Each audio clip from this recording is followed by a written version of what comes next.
Praise the lord. ప్రభువైన యేసుక్రీస్తు నామములో ఈ ఉదయకాలమందు మీ అందరికీ కూడా శుభములు తెలియజేస్తున్నాం. సప్త పాపాల గురించి 7 పాపాల గురించి ధ్యానిస్తున్నాం. గర్వము, రెండోది అసూయ, మూడోది ధనాశ, నాలుగోది సోమర్తనము, ఐదోది తిండిబోతు తనము.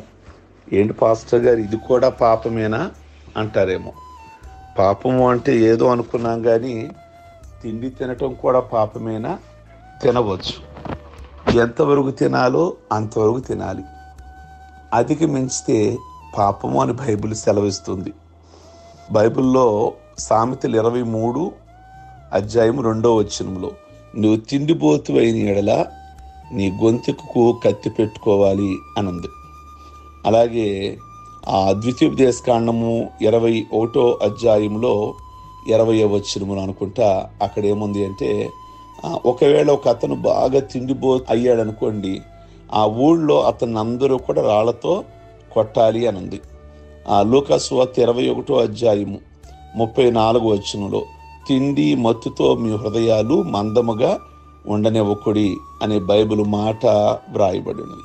ఇలా బైబిల్లో చాలా విషయాలు, తిండి విషయంలో చాలా జాగ్రత్తగా ఉండాలి, మీ గొంతుకు కత్తి పెట్టుకోవాలి అనే మాట.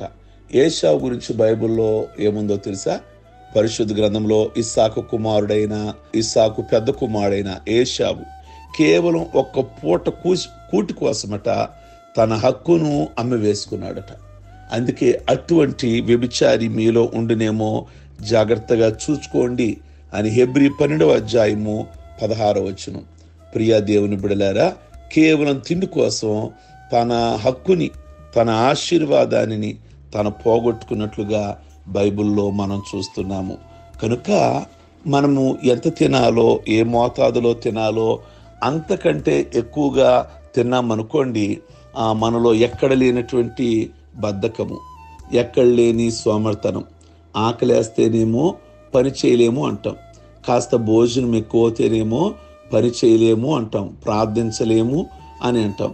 కనుక ఎంతవరకు నీకు కావాలో అంతవరకే తీసుకోవాలి అని వాక్యం సెలవిస్తుంది. బెంజమిన్ ఫ్రాంక్లిన్ అని ఒక అతను చెప్పాడు, ఆకలి చావులని కొన్నే చూశాను, కొన్ని దేశాల్లో మాత్రమే ఆకలి చావులుంటాయి, కానీ తిండిబోతుదనం ద్వారా వేలాది మంది చనిపోతున్నారు. తిండి ఎక్కువై చనిపోయే దేశాలు చాలా ఉన్నాయి. తిండిబోతు తన పళ్ళతో, అంటే తన నోటితోనే తన గోతిని త్రవ్వుకుంటున్నాడు అని ఫ్రెంచి సామెత. ప్రియమైనటువంటి దేవుని బిడలారా, కనుక చాలా జాగ్రత్తగా ఉండాలి. ఇశ్రాయేలీల గురించి బైబిల్లో ఏముంది అంటే, వాళ్ళు మాంసాపేక్ష కలిగిన వారు గనక పదే ప్రభువుని అరణ్యంలో విసికించారు. ఆహారం లేదు అన్నారు, ప్రభు వారికి మన్నా ఇచ్చారు. మన్నా ఇస్తే ఏమన్నారు? చవి సారము లేనిది అన్నారు. ప్రభు వారికి పూరేడులు ఇచ్చారు. పూరేడులు ఇచ్చినా కానీ వారి పళ్ళల్లో మాంసం ఉండగానే ఇంకా దేవుడి మీద వారు గొనుగుతూ ఉండగా దేవుని కోపం రాగా అరణ్యములో పిట్టలు రాలినట్లుగా వారు రాలిపోయి అని బైబిల్లో దేవుని యొక్క వాక్యాన్ని చూస్తున్నాం.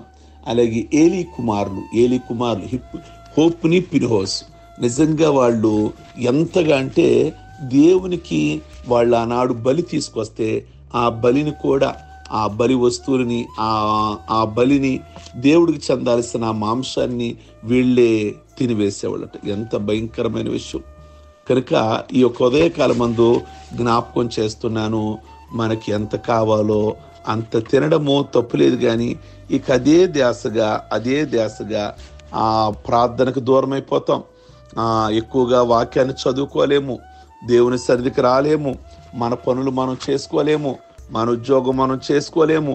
దానివల్ల చాలా నష్టాలు ఉన్నాయి అని బైబిల్లో చాలా విషయాల్లో వివరంగా వ్రాయబడి ఉన్నది.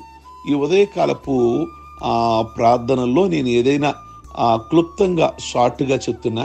ఇంకా మీరు ఏ సంఘానికి వెళ్ళని వారైతే గ్రేస్ టెంపుల్కి రండి. ప్రతి ఆదివారము గంట ప్రతి విషయం కూడా చాలా వివరంగా కొడపల్లిలో కానీ విజయవాడలో కానీ సంఘం ఉంది. మీకు చాలా చక్కగా దేవుని యొక్క వాక్యాన్ని ప్రతిది వివరంగా మాట్లాడతాము. దేవుడు ఈ ఉదయకాలమందు ఈ మాటలు దీవించునుగాక. ప్రార్థించుకుందాం. సర్వశక్తి కలిగిన మా ప్రభువా, మీ ప్రత్యేకమైన నామమును బట్టి మీకు వేలాది వందనాలు.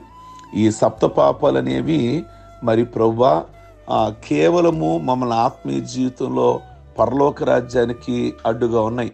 ఈ గర్వము కావచ్చు, లేక ఈ అసూయతనం అనేది కావచ్చు, ఇలాంటివి మమ్మల్ని దేవుని రాజ్యానికి మమ్మల్ని దూరం చేస్తున్నాయి.